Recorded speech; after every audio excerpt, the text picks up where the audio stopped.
Okay.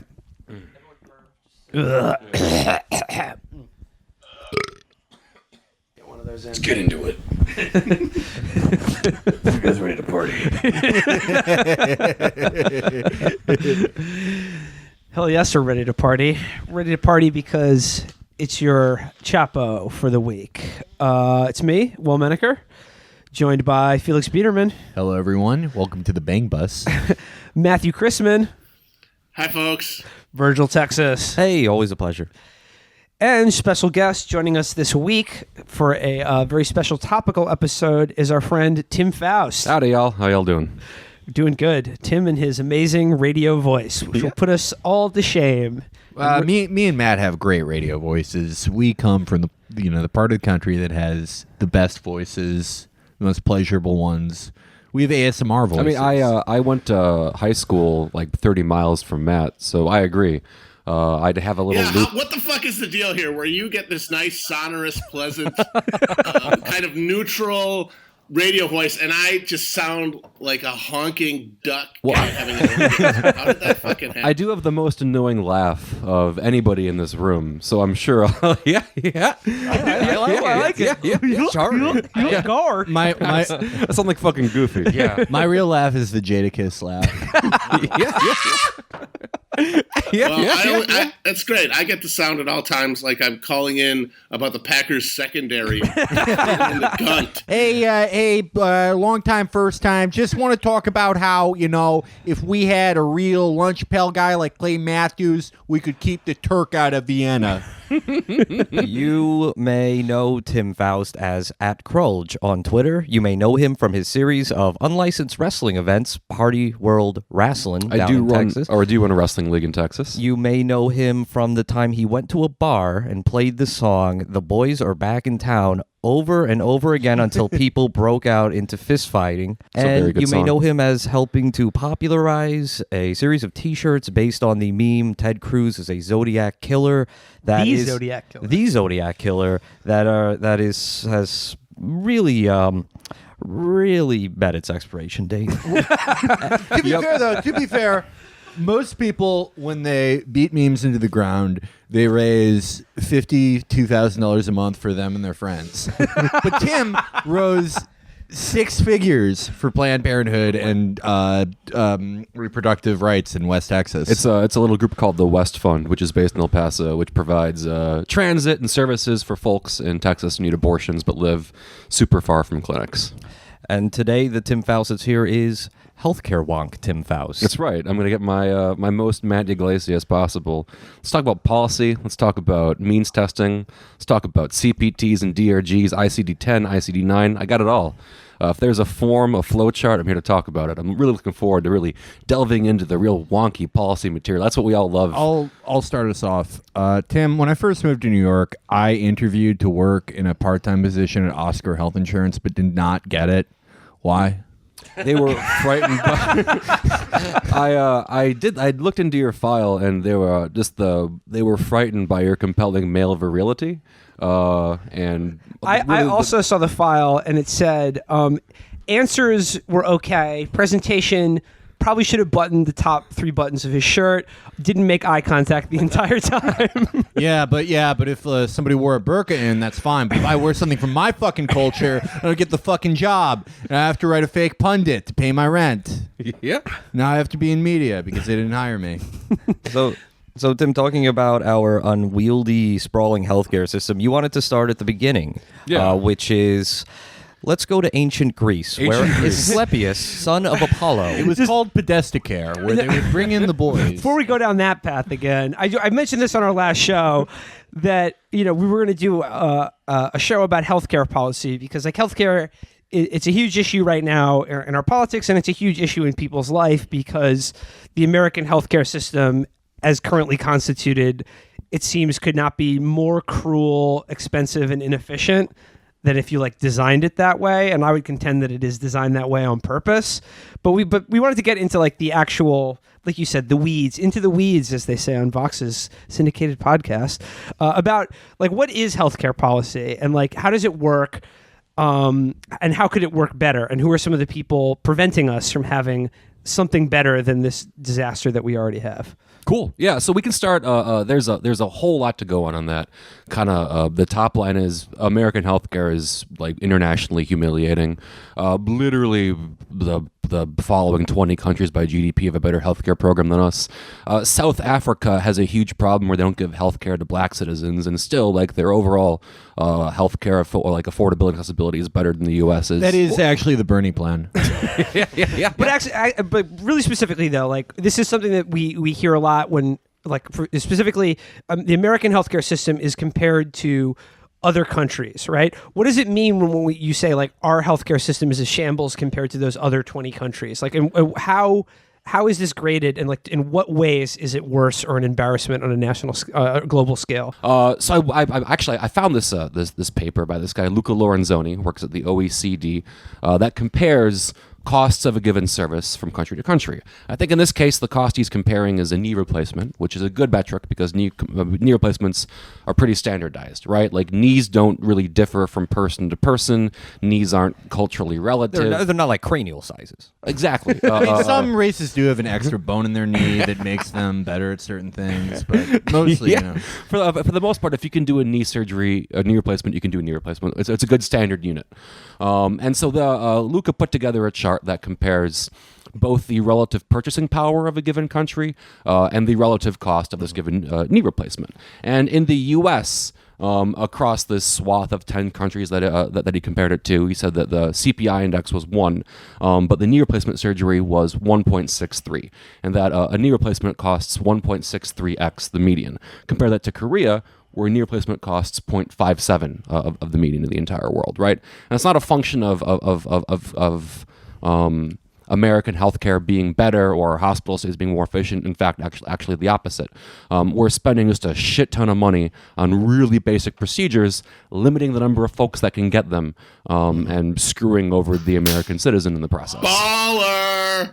We fucking did it, baby. Yeah. We're number one. Baller! It's me in the hospital just spraying interferon on everyone. My money real good right now. It's tax season. My money good right here. Come fuck with me. Just like squeezing an IV bag. Yeah, my money real good. My money real good, cuz. I hope people know that reference. I mean, you compare that to, I don't know, what's a fucking country I don't care about? Finland. Finland. Well, I care about Finland. I've never been to Finland. I'll never go to Finland. They seem like nice people. There, in general, things in Finland are more expensive than things in the U.S., but their knee replacements cost 2/3 the cost of American knee replacements. Okay, so the ACA, that's the law of the land now. But generally, like, it's pretty new, right? Yes. So I want to like talk about like what was like how did healthcare or access to healthcare is what we really mean as dictated by health insurance. Right. How did that work prior to the ACA? Cool. So health insurance is a relatively new invention. It came about during World War II. During World War II, usually if you wanted healthcare, like everything was very regionalized, right? You didn't travel to get healthcare. You had a local doctor, you had a local hospital chain. Things were much smaller and much cheaper. During World War II, there was a wage freeze, right? You couldn't pay people more money. There was a wage controls during World War II.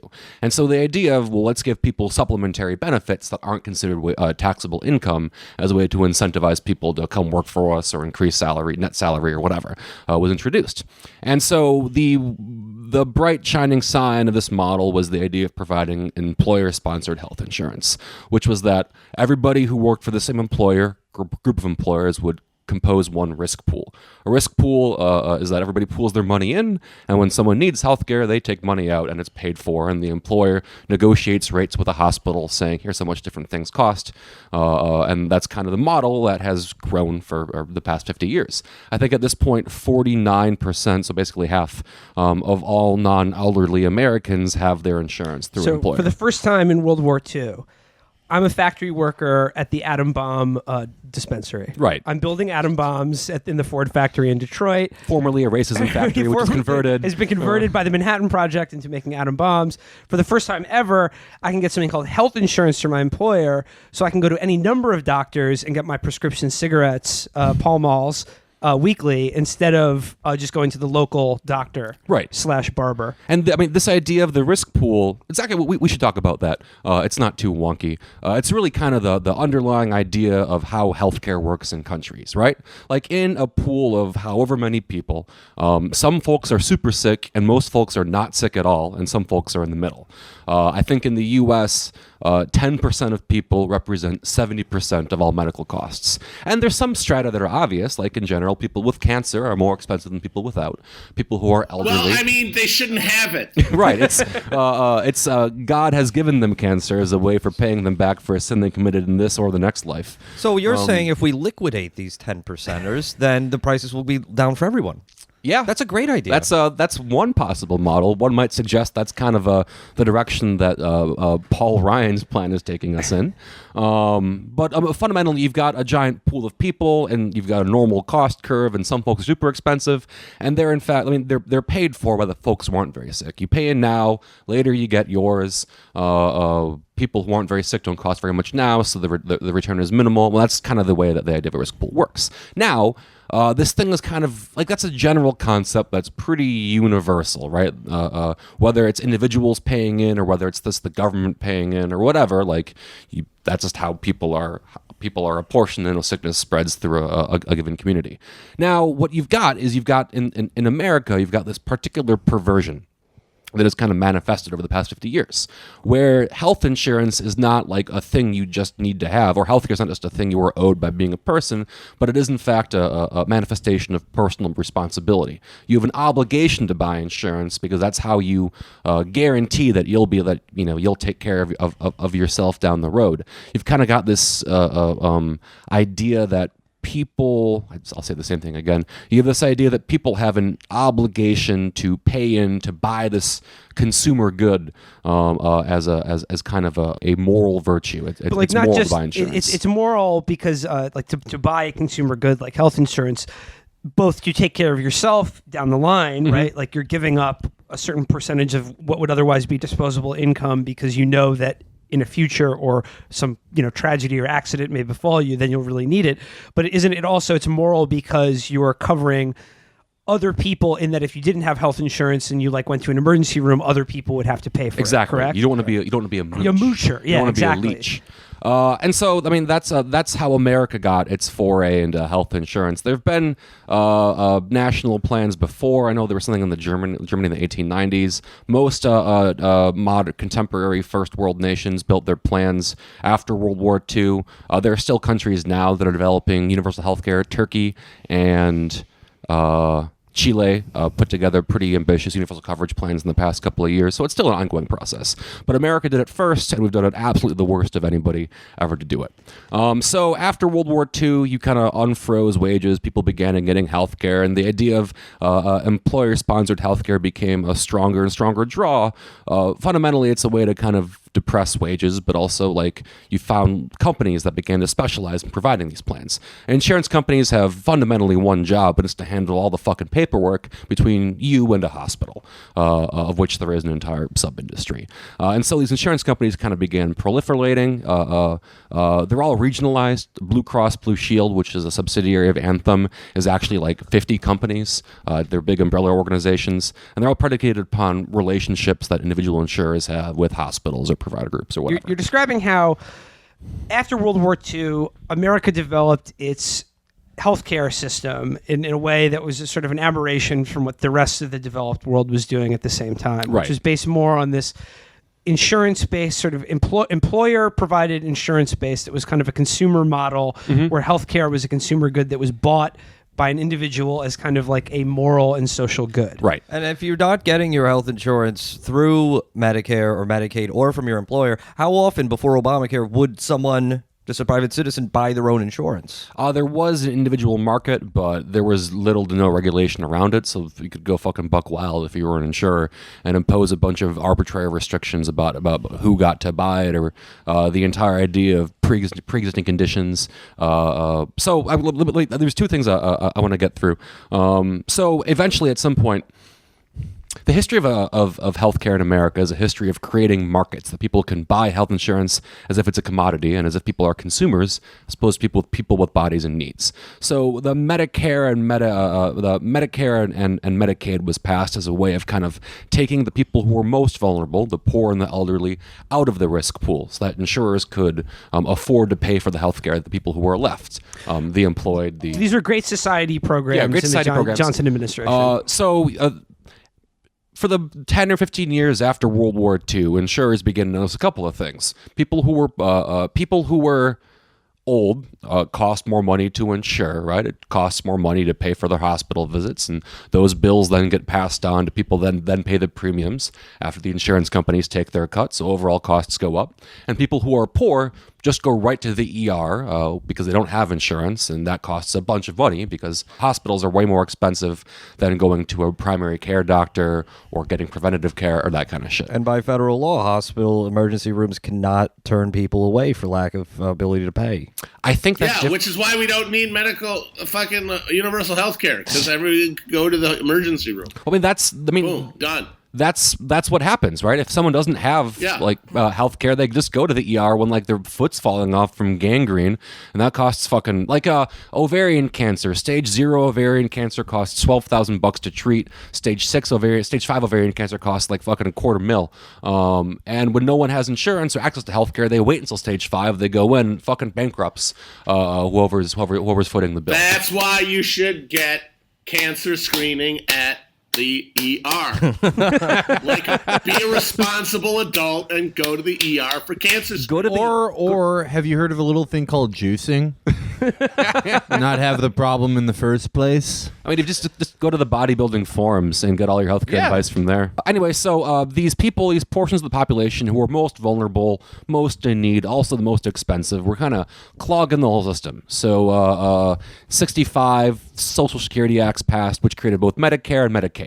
Medicare, they're a little bit different. They're both super good. Medicare is a federally run program which ensures everybody over a certain age threshold. It has currently 44 million people enrolled in it. Everybody gets it. It's pretty fucking good. It's also the largest individual payer of insurance or healthcare costs in the entire U.S. And premiums are pretty low for Medicare. Well, it's free. You just walk in and you get it. Sorry, premiums are what the consumer pays for Medicare. Yes, you don't pay anything to get Medicare. You just get Medicare. Really? I thought there were premiums for Medicare. There's a thing called Medicare Advantage, which is a supplementary program for if you have a really, really expensive treatment, you can buy additional insurance on top of it. I see. But in general, you just fucking walk in, you say, I'm 65, I got Medicare. You got Medicare. Pretty easy. It's the largest single payer in the U.S. It's got 44 million people. All costs in the entire U.S. are derived from Medicare prices across the board. Everything's a function of we'll pay you X% of Medicare. We'll get into that in a second. Then you get Medicaid. Medicaid's run on a state-by-state level. The federal government provides some portion of the money. The state provides the rest, and it covers people below some percentage of the poverty line. Until the ACA, the state got to set rules on who was eligible for Medicaid. So, for example, in Texas, you had to be not able-bodied, you had to be making below the poverty line, or you had to be pregnant. To qualify for Medicaid, you need to be pregnant or blind or physically disabled and poor at the same time, and then you get Medicaid. Already the most advantaged people in society. Right. They're allowed to tweet whatever they want, and no one yells at them. No one ever calls them out, and they get free health care. So, I mean, the states are able to put restrictions on that access kind of however they chose to, because ultimately states had to pay for part of the bill. And so this continues for a long time, and it kind of ferments. Right, but that continued for a long time, but at its advent, though, this was sort of when liberalism was in at its high point in American history, right? This was the high tide of American liberalism. However, in the nascent early days of the American, what is now the sort of conservative movement, both of these programs, Medicare specifically, were horror stories to them. And I believe Ronald Reagan, one of his first big things, I think he cut an LP that was like, it was literally just like a series of lectures he gave on why Medicare was taking away freedom from America. Right. Damn, son, where'd you find this? General Electric, the Road to Serfdom, Ronald Reagan classics. The AMA presents. DJ, run that anti-collectivism shit back. Well. You know something? He did say well a lot.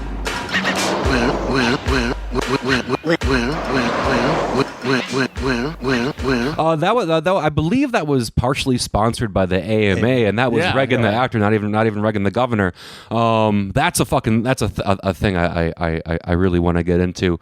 I mean, and here's the fucking thing, right? Like Medicare, Medicaid, incredible, great, like foundational, important parts of what we consider contemporary liberalism. Also, like incomplete provisions, right? Like Medicare is supposed to have a part 2 called Kitty Care that paid for children after they were born. The incrementalists said, we've done enough. Let's like work the process, and it never fucking went anywhere. Right. Once again, like just as like in a fucking foreshadowing of 2009, people who didn't want to push things too far ceded ground to the right wing and ultimately destroyed a project that would have saved a fucking million lives. I mean, those two programs, like Will referred to sort of the height of liberalism, and we see it in these programs.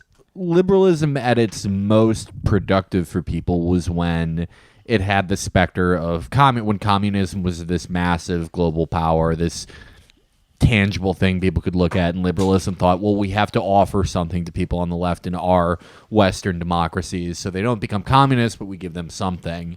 Right. And this, I mean, so here's the thing that I think really, if you want the story of why healthcare in America is fucked up, it's rooted in that, right? Yeah. In America, healthcare is a commodity. It's a thing you purchase, and the idea of liberty is tied in with this slavish devotion to letting a market set prices.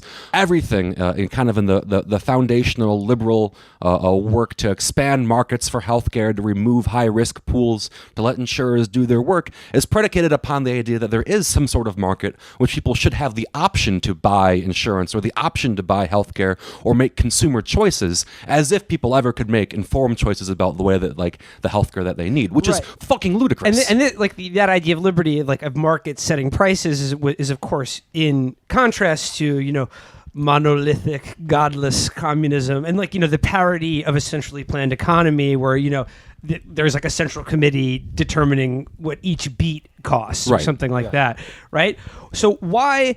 I mean, makes sense in a certain way for consumer items that, like, let's for say whiskey, fetish videos, fetish videos, or whiskey, blue jeans, Coca-Cola, things that the Soviet Union wanted in America. Findoms. Findoms.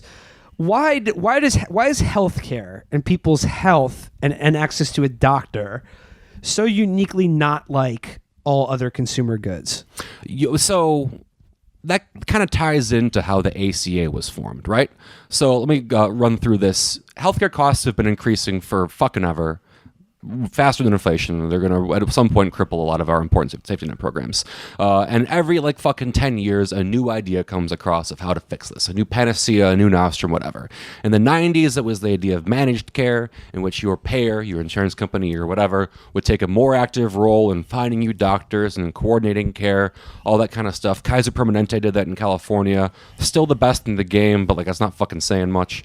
In the 2000s, the idea of consumer-driven healthcare plans kind of came to the forefront. This is a Heritage Foundation idea that we're working on since fucking 78. It's the idea that if you give more of the costs of healthcare to the individual, in their terms the consumer will make smarter and more informed choices, and overall they'll shop around, which never fucking happens, right? If your appendix hurts, you don't go, well, I wonder which of these doctors has the best fucking rate. You just fucking go to the doctor. Secondly, the individual doesn't have the ability to bring costs down by themselves. No. You're at the mercy of who's around and who can fucking work on your appendix. Have you not heard of apps, sir? Look, an app could give you instant, real-time data on all of the available prices and all of the potential healthcare providers. Even if you're in the middle of having a heart attack or an appendix bursting, you could just 2 clicks and you could see all that information.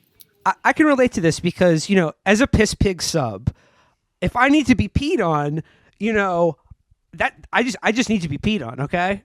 Like I'm not gonna make a rational choice about whose urine is the best, you know? Yeah, all the Vox guys love the website. Like, this is fun. I get to click through and input my data. Well, there's something y'all have said before that I really like. Like, yeah, man, like I fucking like reading policy because I'm a fucking like Volcel idiot and I live at home and I just fucking like clicking on things and looking at charts. But nobody else should fucking have to do that if they need to get healthcare at an ER. And there's just a whole bunch of things that go with this, right? Like, if you don't have healthcare or you don't have a health insurance plan, if you can't afford to see a fucking primary care doctor, you just go to the ER when things are bad, and then everything, like I think in the U.S., 53% of all of our healthcare costs overall, anybody spends, come from paying doctors and paying hospitals for like emergency procedures. It's this fucking giant albatross around our neck that we fucking like fashioned for ourselves and put on all the time.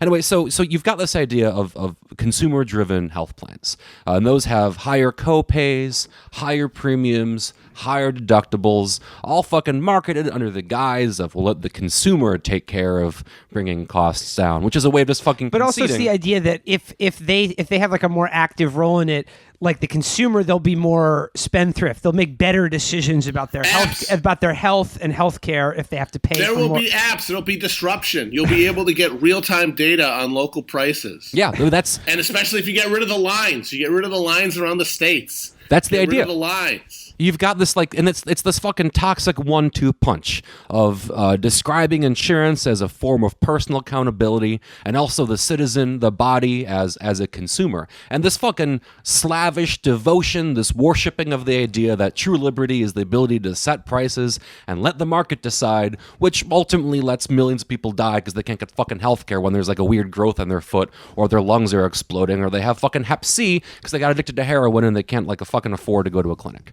And I mean that's the end result, right? And it's brutal and it's disgusting, and it's all just a very slow progression from this, for lack of a better term, it's the same neoliberal ideology that like shows how we handle prisons and education and international relations and fucking how we intervene in elections or cause wars for oil, whatever. It's the same idea that you must create more markets and let the players in the market, in this case the insurance companies and the healthcare providers, have free reign to let prices be set. And it's fucking stupid. And the end result is you've got right now 24 million people are uninsured, and that's people who aren't elderly. Even people who are insured can't afford to pay for their insurance. Our outcomes are worse than any other country. We have between 48 and 98,000 people per year die from mistreatment in the hospital. It's fucking barbaric. I gotta say, it's been my entire adult life watching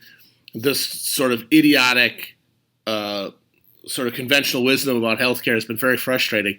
But there's been a new wrinkle that happened during the debate over the botched Obamacare replacement that didn't go anywhere because somehow the master persuader, Donald Trump, taking a bag of Arby's into the Freedom Caucus and talking about his feud with Carson Daly didn't swing enough votes. Go figure. But like you saw a lot of people talking, a lot of Republicans and conservatives talking about healthcare and saying things like, well, I'm a man. Why should I have to pay for someone's mammogram? And it's like, that's like the basic fundamental underlying concept behind insurance. Right. Is that it's a pool. And like there's this new hostility to the idea of insurance, which is saying that they don't want to replace Obamacare with some sort of, jerry-rigged, less effective Obamacare. They want to replace health insurance with a system where you just go to the doctor and there's like a menu of prices and you just pick. And it's a fee for service, an individual fee for an individual service. And you don't have to worry about anybody else. And there's no pooling of anything. And there's no insuring against anything. You pay for the healthcare you use. And like that's something that, because of how astronomically expensive healthcare is in this country, nobody before now really have I ever heard anyone advocating it. And I say, Like, what the fuck would that look like? That sounds to me like that could get pretty fucking wild pretty quickly. You go into the office. The beautiful secretary, because we're gonna bring women back to wearing skirts in the Freedom Caucus. She buzzes you in on the iPad. You look at the iPad, and you have the first price tier. And the first price tier is a guy who does Herbalife. That's what you get if you're poor. Yeah. Then beyond that, you get a doctor who has a disability, maybe one eye, maybe a peg leg or something. That's what you get if you're lower middle class. And then the higher you go, you get to Jewish. That's the highest level. This is the Freedom Caucus individual payment plan healthcare. I'm imagining someone going to the doctor's office and just going, let me get y'all do appendicitis here. Let me get one of those and some chemotherapy. So $1.2 million. I'm trying to DM girls that I have cancer. Yeah. But Matt mentioned this hostility to the very idea of insurance, and the common line you hear from these guys is, I don't think I need to be paying for any maternity care because I don't have a vagina. and as someone who said that, as a version of that this week was, I believe, the Washington Post's own beloved longtime conservative columnist Charles Krauthammer. All the conservative bloggers who are like, I'm not paying for some slut for a guy to pee in her butt or whatever they do. They're all 500 pounds. And it's I'm paying for you in some manner of way just because you're an enormously fat slob. Right. Once their gut envelops their entire dick and balls, they begin creating this fucking fetid concoction of their own sweat and urine that kind of seeps around the fucking ball tissue, which eventually begins to burn through the body and creates this what's it fucking called, this gangrenous kind of cyst that burrows rotted fupa. Yeah, I'm not we're gonna pay for that. Yeah, I'm fine with doing it. That's the cost of being a citizen. That's how it fucking works. I know that's what you would call a cost driver, right? I mean, I love when all the right wing guys talk about women's birth control, because it just betrays how they've never even known anyone who's had sex. They don't understand that sometimes women take birth control because for some it can offset migraines, which are a huge problem with women. And because of what a huge problem for me when they're blah blah blah. I call them migraines. But no, women often have to take birth control because they'll have a problem with migraines, which speak to a larger problem about U.S. healthcare, that there's nothing you can really do for migraines except prescribe these things that have secondary effects. Or other health things generally that birth control works for. Or just maybe it's good to give people birth control. Even if they're not. Exactly. Yeah, who cares? Why even make this concession? But in solidarity with all women, I will start taking birth control.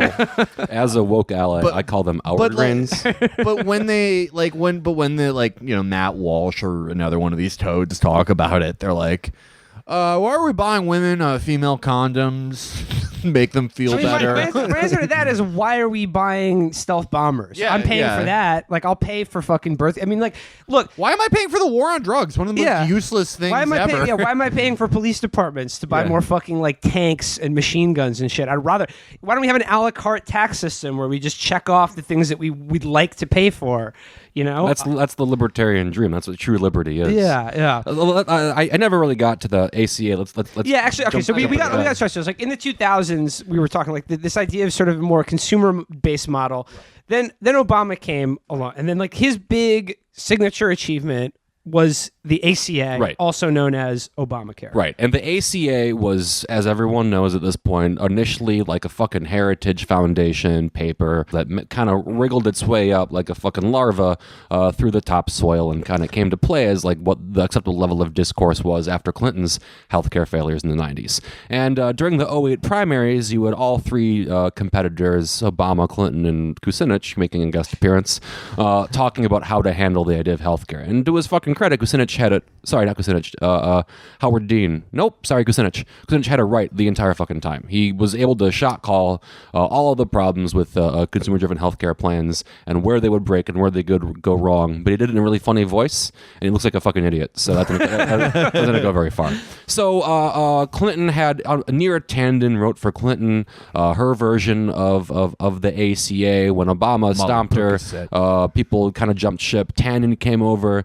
Rahm Emanuel came over. Zeke Emanuel, his brother, slunk into the faction. Larry Summers, fan favorite Larry Summers, made a guest appearance as one of the policy directors in writing the ACA. Just like a fucking Spider-Man rogues gallery of a bunch of neoliberals getting together to try to solve problems. I remember that the big point of contention between Clinton and Obama was that Obama said that Clinton's plan would have a tax penalty for not getting insurance. The mandate. His plan wouldn't. And then Clinton and all those people came on, and Clinton wanted to. So basically, what they're trying to do is solve the problem of rising health costs and then people who are uninsured. Right. And they want to do that by creating more markets for insurers to operate in, right? It goes back this fucking congenital idea that these a venereal idea. These oatmeal-faced dipshits have that the best way to increase access to healthcare is through creating more liberalized markets through which people can operate as consumers, which is fucking stupid. So the ACA, and it's important to be really, really clear about a couple things. Like the ACA, the best parts of the ACA are where it acted against that tendency, that kind of neoliberal healthcare tendency. And parts of that are extremely good. There's this, Sherry Gleed was one of the HHS directors who passed through the idea of essential health benefits. Every insurance plan has to cover a bunch of shit and can't not cover it. If you have an emergency out of your fucking region, your insurance company must pay for the ER bills even if you're out of network. The idea that preventative care should be affordable, must be included, must be treated. All these things that kind of before that, you could put together anything you wanted, call it an insurance plan, sell it for $14, and have a deductible of $10,000 with no treatment outside of one or two hospitals. And people got reamed all the time, right? Simply having insurance didn't mean you had good insurance. You just legally had a piece of paper that has the word insurance written on it and a fucking smiley face. It isn't worth the fucking paper it's printed on. So people went into massive I think it's 2/3, 60% of all debt in the U.S. was medical debt. People were going underwater because they couldn't afford, and their insurance wasn't covering the health care that they needed to stay alive. Just like a bunch of fucking rampant extortion, grift. And also bundled with the ACA was Medicaid expansion. Up until 2012, states could set the limits of how people got Medicaid. And there's fucking leaps and hurdles, and it's all bullshit. The ACA posited the idea you need to expand Medicaid to everybody in your state who's under some percentage of the poverty line. I think it's 138%. The federal government will pay for that. Will pay for that gap for the first 6 or 8 years to kind of wean you onto it. It's free money. It's a free house. It's free real estate. It's free real estate. And then there was a lawsuit, and some governors chose not to abide by it, but it was a really strong regulation. The ACA was fundamentally a way of regulating pretty effectively the insurance companies and regulating less effectively the providers who set costs.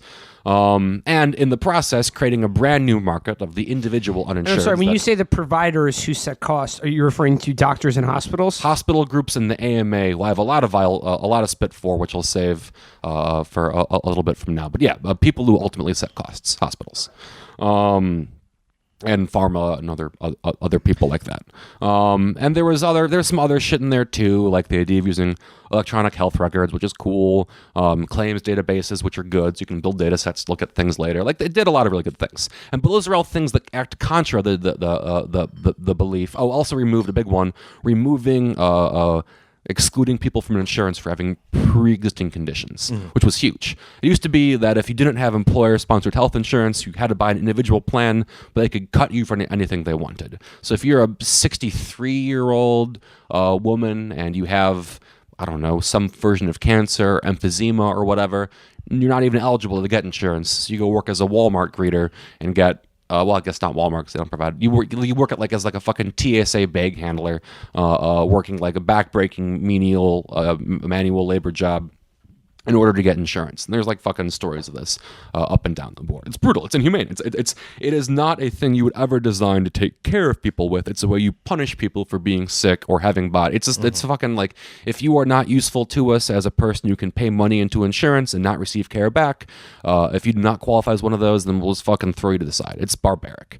And the ACA, what it acted against these tendencies of creating a market or worshipping the idea of consumerism as the way health is managed, did a lot of good. But where it failed is where it embraced these tendencies or failed to push back against them enough, or where the fucking like milquetoast incrementalists decided not to make a fight. And of course, I'm talking about people like Larry Summers. I'm talking about people like Joe Lieberman. I'm talking about people that decided not to use the advantage that Obama had at the time to whip his party together and force him to push things through. Like, but also, they thought they had to reward the insurance companies with these markets because they saw how Ryancare failed, and they needed they didn't want to get Harry and Louised. Right. A big part of liberalizing the individual market was a massive kickback to the insurance companies called risk corridors.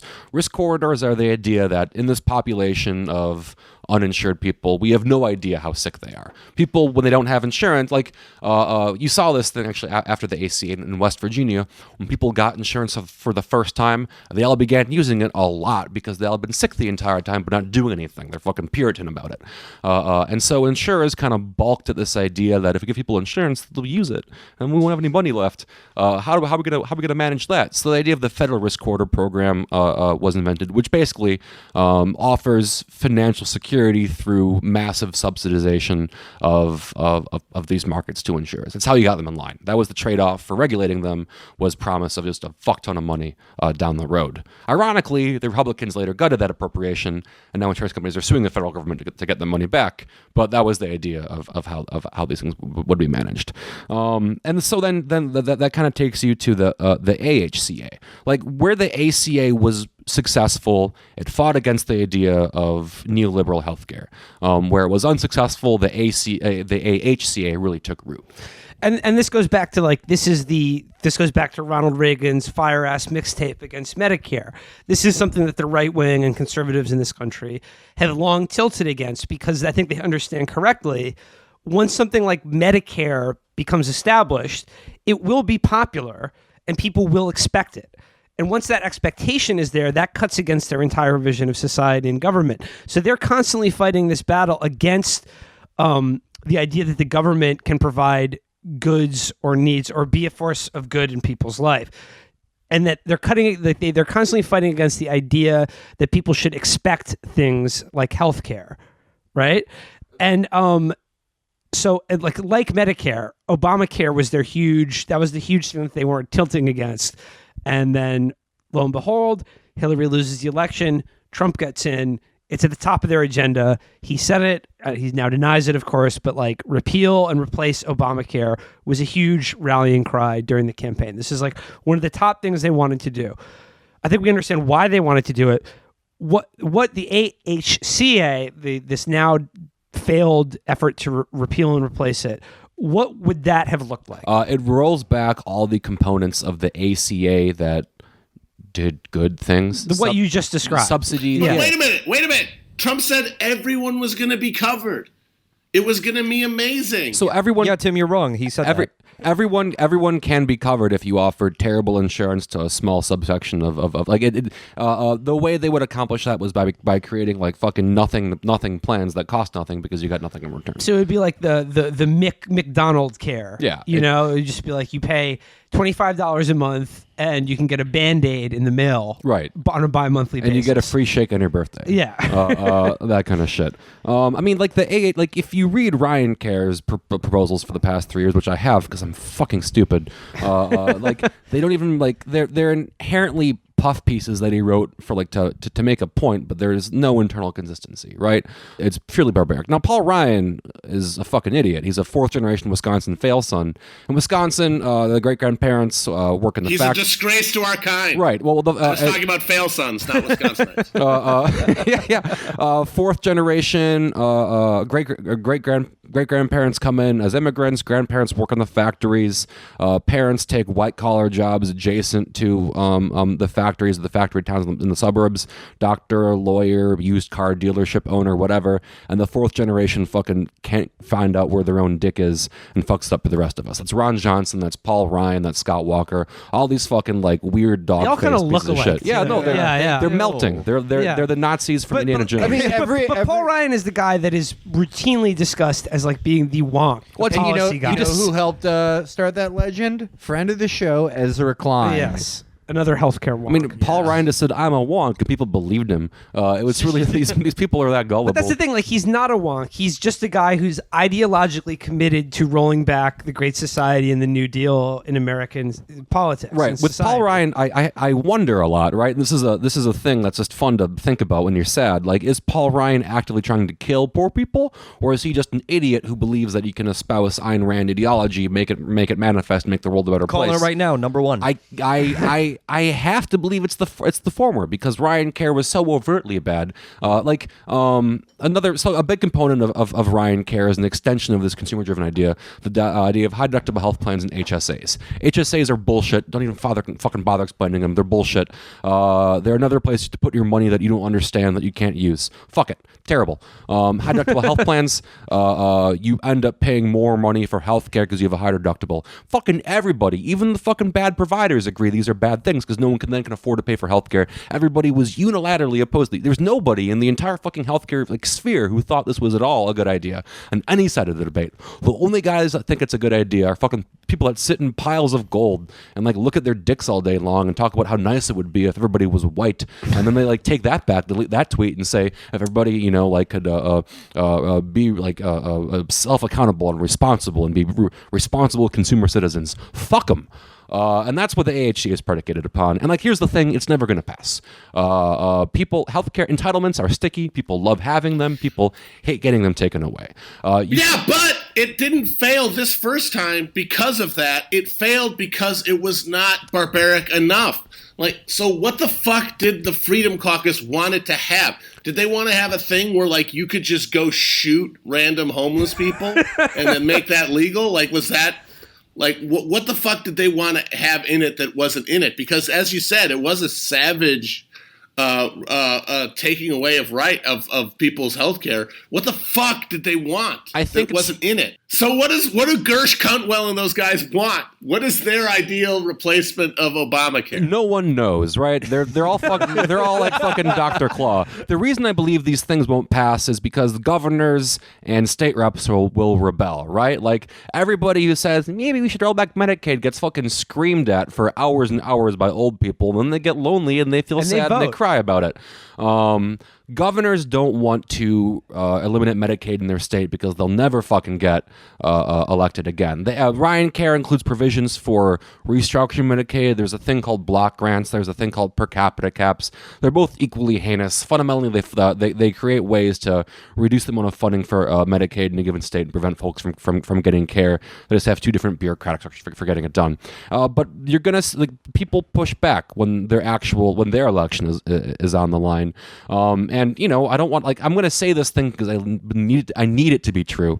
I do not believe. I think the AHCA will be like a werewolf that shows up every fucking full moon. We got to deal with it. But I think it'll just fall down and drool over itself a couple of times throughout the administration. So, Tim, what is going to happen to the ACA if there are no legislative changes to it? We've been talking about a death spiral. Yeah, in individual markets. The death spiral is this idea that people can't afford premiums. So it's important to note this is just people that don't have employer insurance, right? This is just the individual market.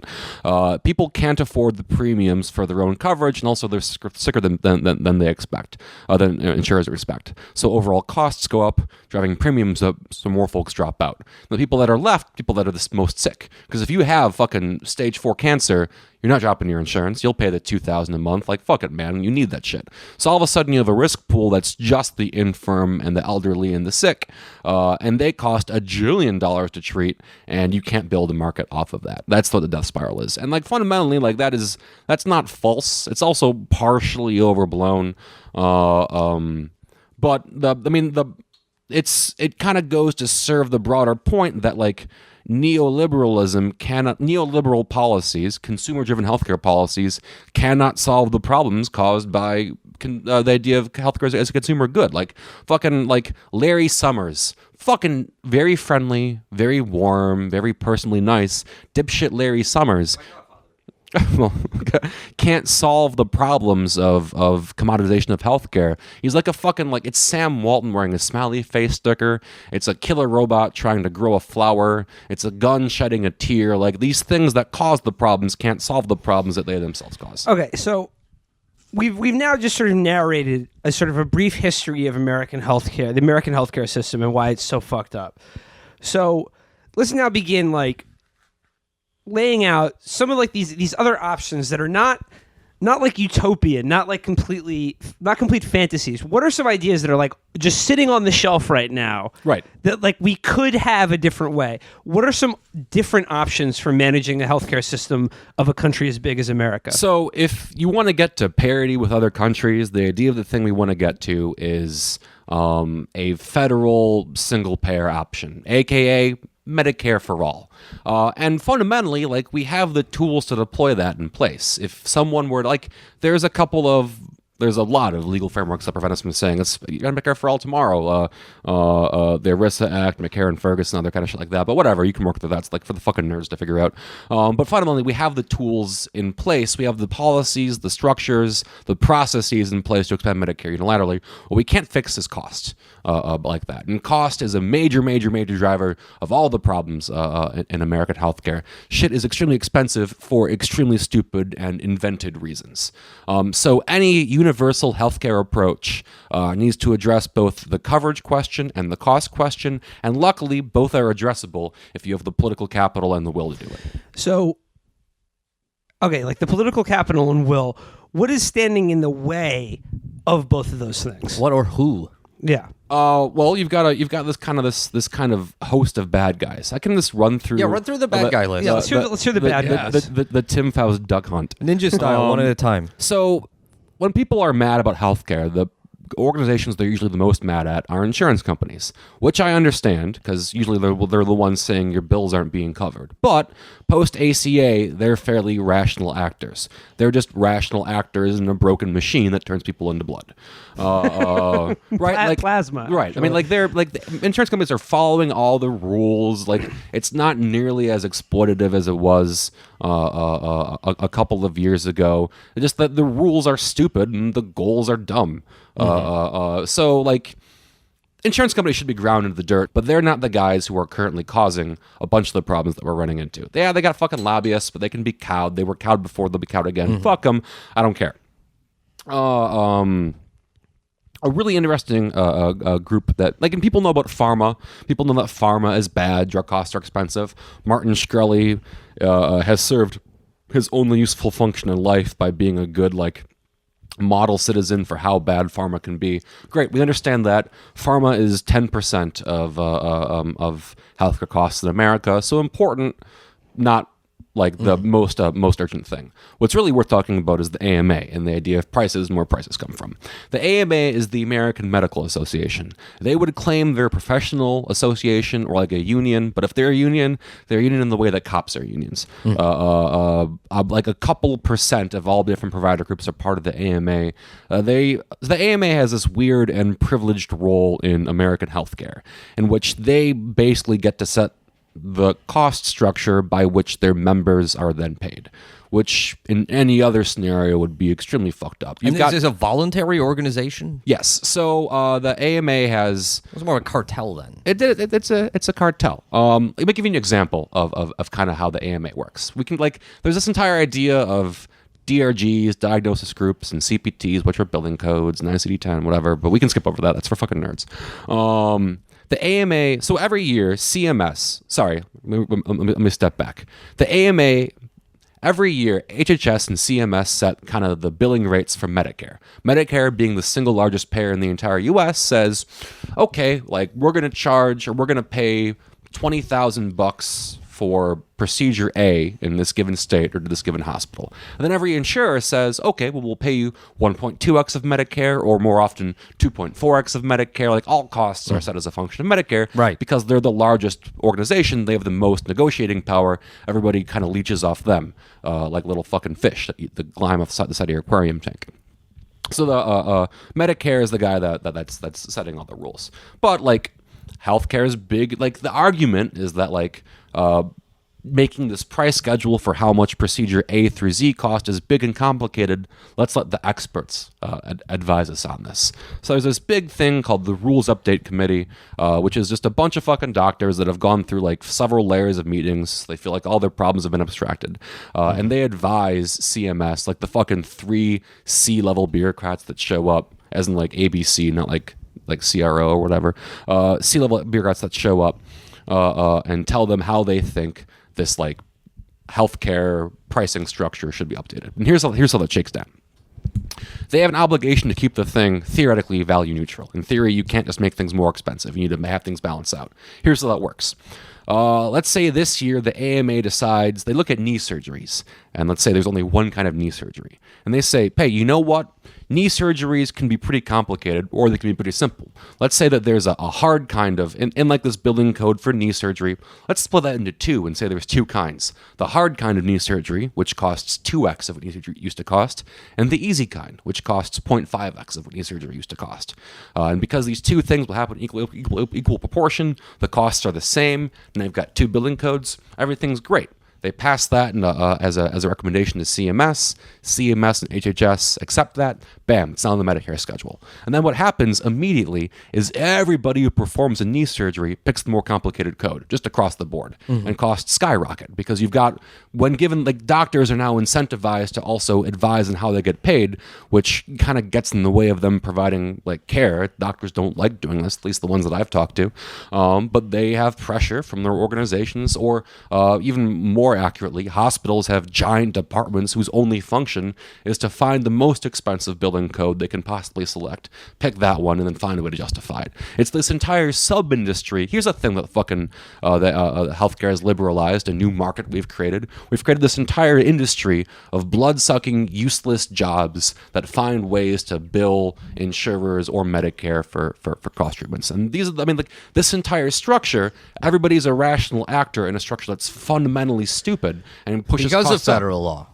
Pardon? Because of federal law, because of the way federal legislation. Yeah, and because of the way that this panel of experts have ingratiated themselves into the people that get a set. So the AMA is a very reactionary organization also in its outlook. The AMA, here's the first thing the AMA ever did, right? 1860, right after the Civil War, the AMA is a very loose coalition at that point in time. The first thing they did as a group, the gang all got together and said, okay, we're going to set price floors on how much medical service costs. On amputations. On amputations, leeching, getting like that those sort of little thing. lead cocaine tonics. lead bullets Getting yanked out grape of you. shot out of the right, human exactly, body. grape shot. They set price floors. Stuffing bullion cubes up James Garfield's asshole. Right. I think everyone, all the doctors back then, like, because there was no Tumblr or DeviantArt, because you didn't have those things, you just had to become a doctor and be like, yeah, you have to put a live eel up someone's asshole and then put some string in their urethra. That's because they never had access to pictures from the Orient. Yeah, so they would have to put they would have to just do like genital torture and ass play with old men and then remember it and maybe get a daguerreotype of the it. AMA was the first Styles project back in 1860. So what did they do after the Civil War? Oh, they set price floors. Okay. So, like, healthcare costs are regionalized, right? Like a surgery in New York and a surgery in Alabama cost differently, whatever.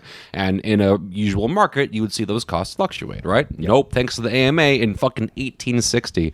Now, like, there's a standard menu of prices, but you couldn't go below or you're kicked out. Like, it's rotten. They've been rotten since birth. Okay, so let me ask you this: if we were to, in the Chapo dictatorship, in the utopian future that we're all working towards, in which we are supreme ruler, we put you, Tim Faust, in charge of healthcare for America 2 Zone 4, which is the region formerly known as the Northeastern United States pre Fallout.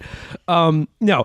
just generally though, like if you were put in charge of like healthcare policy for America and like things like realistic or political will, etc., these things were not a consideration. If you just had 100% authority to craft a sane and rational healthcare system for the United States. How do we get socialized medicine? Christ. Yes. Okay. Well, the first thing I would do is make circumcision illegal. Thank you. Obviously. Thank you. The second thing I would do is make weed mandatory, and then I would retire. Well, then no. we wouldn't have any problems because it cures all diseases. Yeah, That's did right. Do you know that Jesus Christ, Martin Luther King, the framers of the Constitution, Rodney King, We're all circumcised. they were all circumcised and they all smoked weed, which is why the government killed all of them.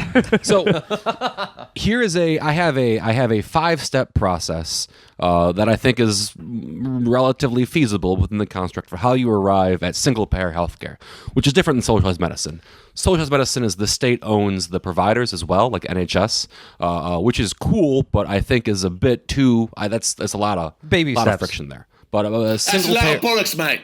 I want to be able to go out to Tesco and pay nothing and get me heart taken care of and me bloody fallen arches and all that, mate. I want a bloody NHS for America, mate. Here's a 5-step process, right? The Faust The 5-step plan. The Faust, the 2 Fs, Faust 5-step.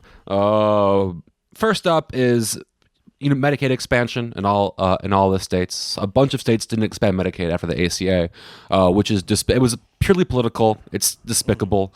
It affects only people who are poor, people who are of color, and women. It's strictly punitive. It's aberrant. It's one of the biggest cost drivers we have is people who aren't able to get Medicaid going to ERs when it's way too late in the game. And it was. I hate to say it, a Medicaid expansion didn't happen because Governor's Word didn't want to support Obama, which is rooted in all that fucking like bizarre racist bullshit that came in with the 2008 election. Whatever. Expand Medicaid. Also say expand Medicare. A friend of the show, Matt Brunig, proposed an idea that I think is really, really smart of pushing to expand Medicare to people under age 26. Now, the reason for that, there's twofold. One, people under 26 are by and large extremely cheap to insure, right? Medicare is basically an insurer, and that risk pool is extremely accessible and very cheap. It also begins to unhook employment from insurance. Employer-driven insurance costs way, way more than Medicare. It costs like fucking 2.4x, super expensive, and people get jobs often so they can get insurance for their kids. If you put these kids on Medicare, you can begin to deassociate these things and find ways to push people into a later public option. Step 1, expand Medicaid and Medicare. Step 2 is you find a way to kind of reduce the stranglehold of the AMA. You move away from the idea of fee-for-service into the idea of bundled billing. That's how it works in every other country. You don't go to the hospital doesn't give you a list of here's the fucking 40 ways we looked at your dick and like here's some Band-Aid costs. Yeah. You say we will pay you to take care of appendicitis. That is it. Like the billing code is appendicitis. Maybe like there's some mitigating factors. This is how every other country does it. That's how it works. The billing code is Pen 15. Yes, for all medical procedures. The Pen 15 Club.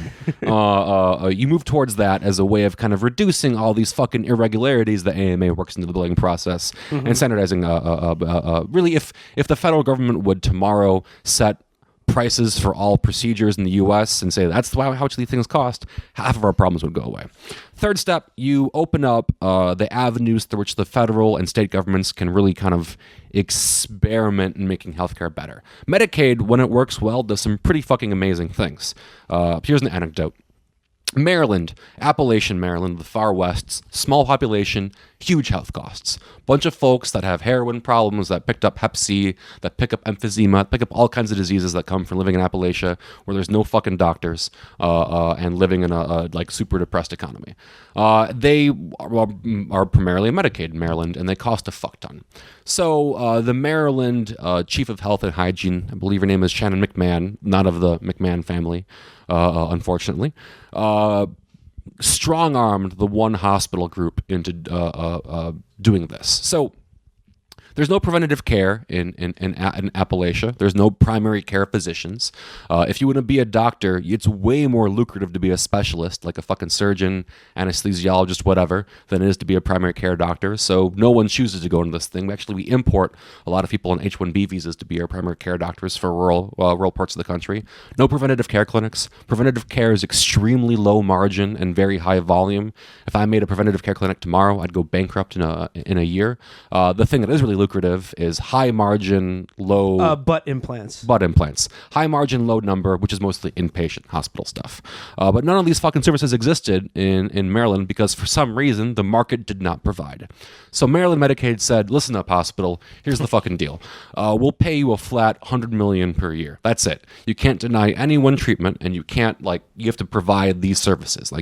Here's the things you got to cover. You got to cover to anyone who comes through your door. Those are the rules. Go ahead and make your own profit. And what do you know? Once they had some inducement from the state government, this hospital began building their own preventative care clinics. They began training primary care doctors and putting them in the community. They began doing all the things you would need to happen if healthcare were in fact a commodity to make healthcare costs more affordable. And the next year, they reaped a $20 million profit because they brought down the overall cost. Yeah, like Medicaid can do things like that. And then the reason Medicaid is cool is they're little laboratories, right? And when one thing works well in one place, it kind of percolates across the country. Washington State also has a massive heroin problem, and heroin goes hand in hand with Hep C.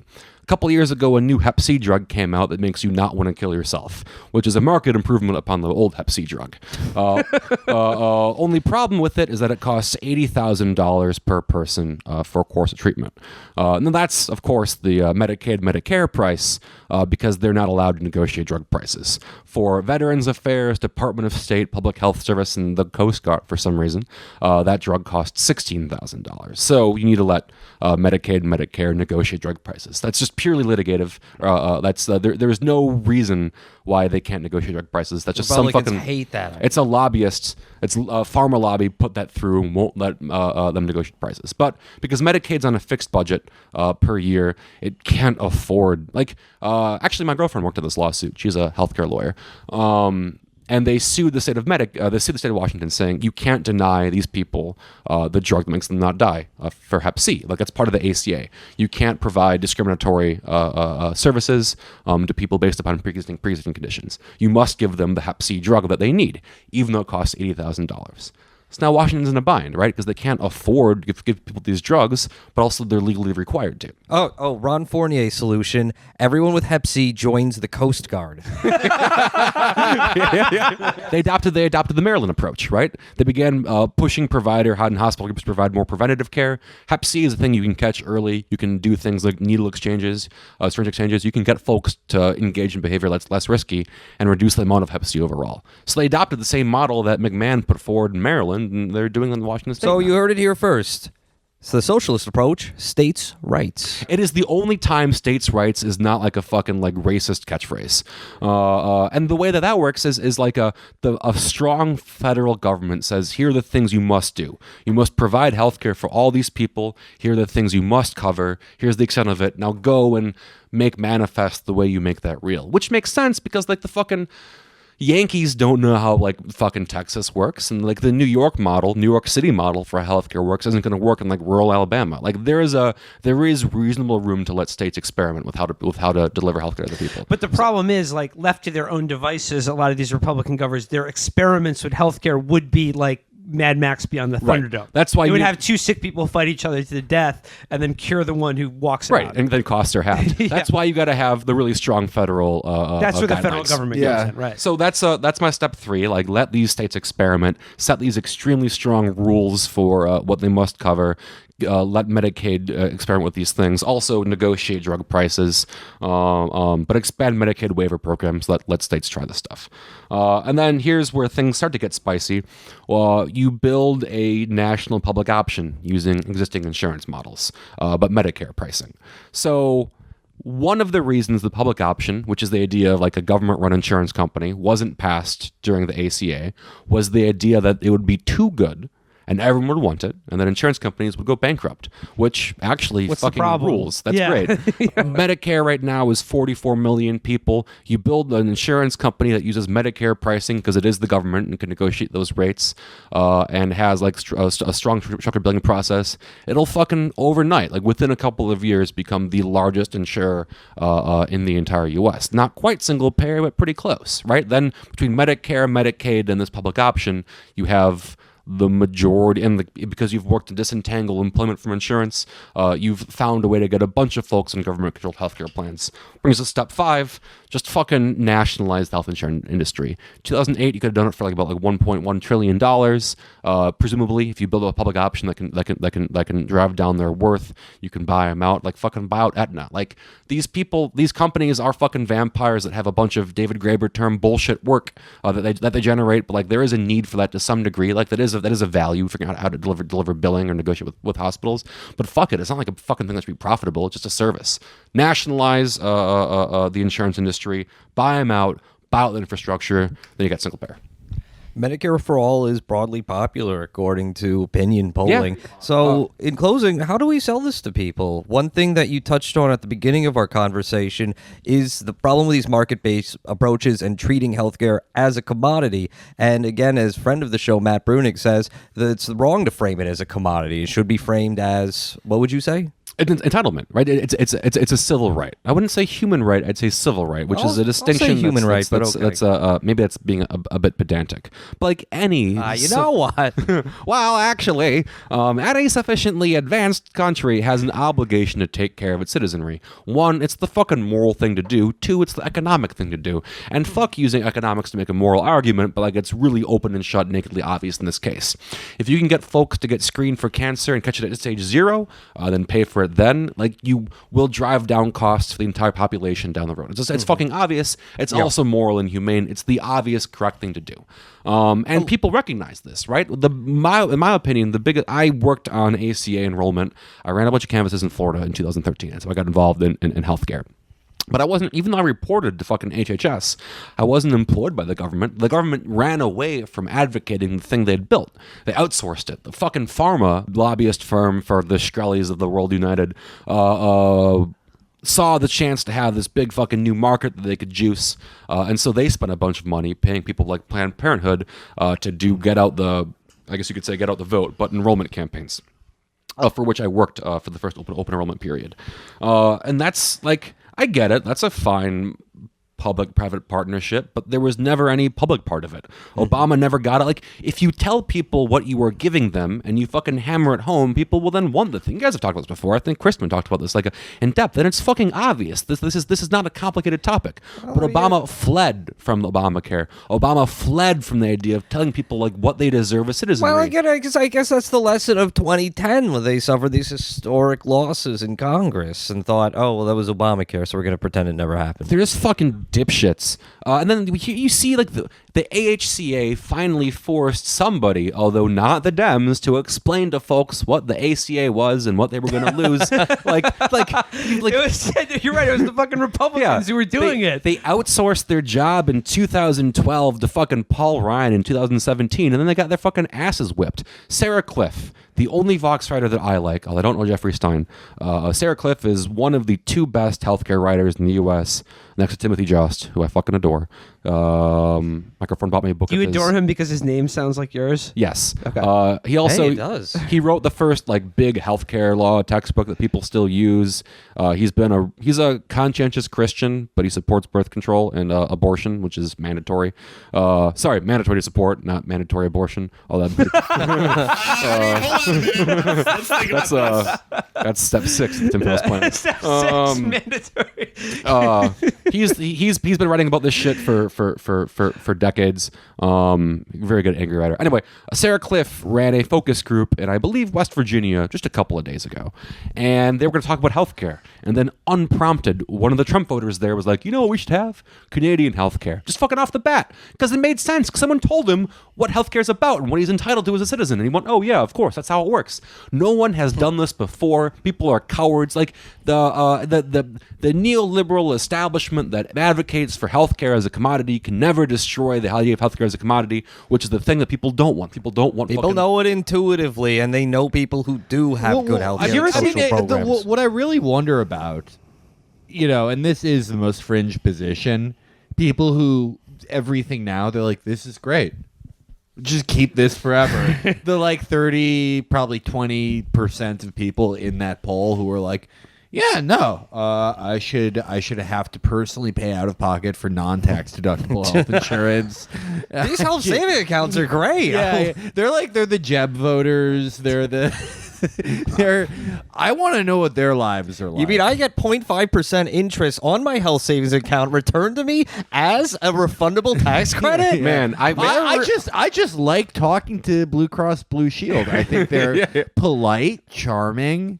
Wait, no, that's it. That's it. All the people who want to keep the current system are perverts, and they want to fuck the customer service people on the line at HMO. No, they're outsourcing that to robots. That's a fucking short-term plan. Well, see, that's how we're gonna get single payer. Once we get rid of that contingent. But people want this thing. People know they want this thing when they were told what this thing is. It is not a very hard sell, you need to regulate prices. You need to regulate insurers. Every country that has tried this thing has included that exact same. I think a couple of years ago, the Netherlands tried to see what would happen if they deregulated prices and let the private market take care of it. And it fucking bombed within a year, and they canceled that plan. Everybody knows how to do this thing. Americans are too wrapped up in the idea of liberty as the market, and it's fucking My bullshit. idea to sell it is to pay everyone to go on a vacation to France, and then break their arm while they're there. Yeah. Have them go to a French hospital, get it set, give them wonderful drugs, and then a bill for $60. But the bill does have a terrible cartoon the bill will have a racist cartoon on it, Felix. It doesn't have to be France, Felix. You owe 50 blackface. You can either pay your bill or draw Muhammad. Wait, I'm Dr. Charlie Hebdo. Yeah. Jesus. You knew what you were doing when you used France. I like this plan. There's also the question of can states force single payer individually, state by state? And while here's a complicated thing. It's extremely volatile. It's set up to fail. Sorry, you're referring to there is a bill now in the New York State Assembly for a single payer plan for New York State. Like there is in Oregon. And that's the way it's a Medicaid waiver and a Medicare waiver and a bunch of other shit plus an income tax fund. Couldn't the Trump administration reject the waiver? Yes, just to be an asshole. That's complicated. Yep, Seema Verma, who's a fucking supervillainous, could say no to it, but whatever. Here's the problem with state by state healthcare for all is that healthcare is counter-cyclical, and that is when the economy is at its worst, people need healthcare the most. If you're funding healthcare through income tax, 49 states have some degree of balanced budget amendments or provisions or whatever. They can't deficit spend. So when your economy on the state, even a prosperous state like New York, is in the shitter, you literally don't have the money to pay for the healthcare program you've built, and you don't have a fucking F-32 project to pull money from. You got to pull it from something else. So it's you set this thing up to fail. You're having to pull from programs to pay for it. And my fear is that one state by state public option program that fails will kind of damn the progress for federal level stuff. However, on the federal level, money is fake. You can have to spend all you fucking want. We have a jillion of bullshit programs you can pull money from to go ahead and fund fund the issue. Just look up the F-35 fighter jet for anyone who thinks that this shit is impossible on a federal level. Would it be impossible to spend that much money on something nobody needs or wants? And to the libertarians who listen to the show for some ungodly reason, even though we hate them all, hey, it's fiat money, so relax. It doesn't matter. Go nuts. So sorry. That's my stance on state by state a single payer.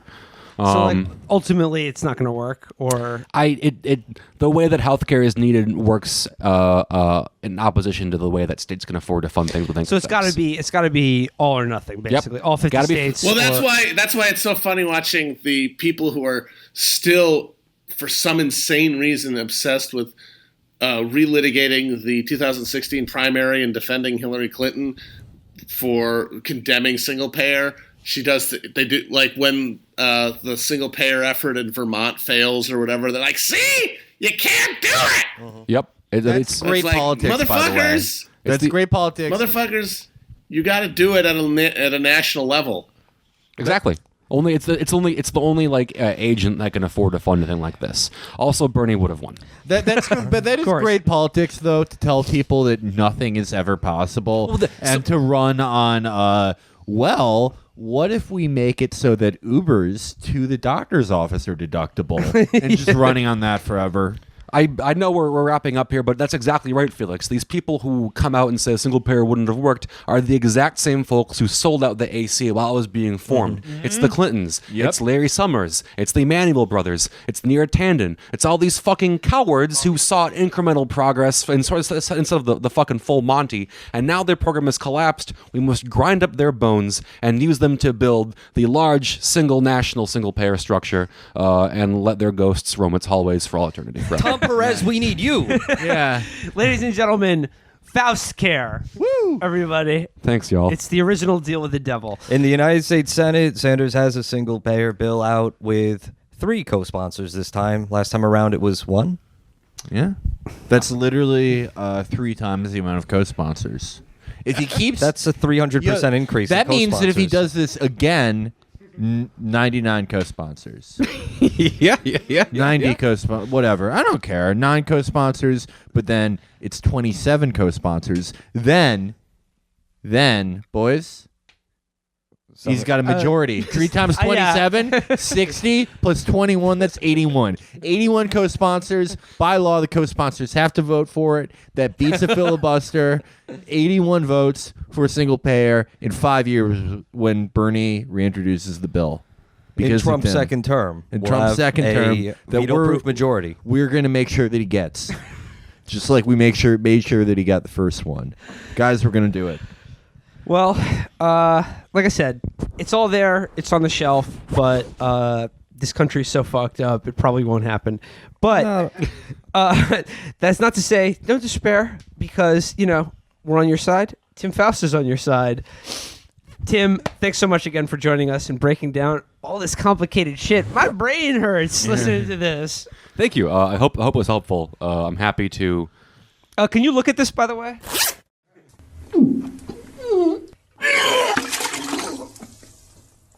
Guys, till next time. Peace. Bye. Bye. Bye-bye. Goodbye.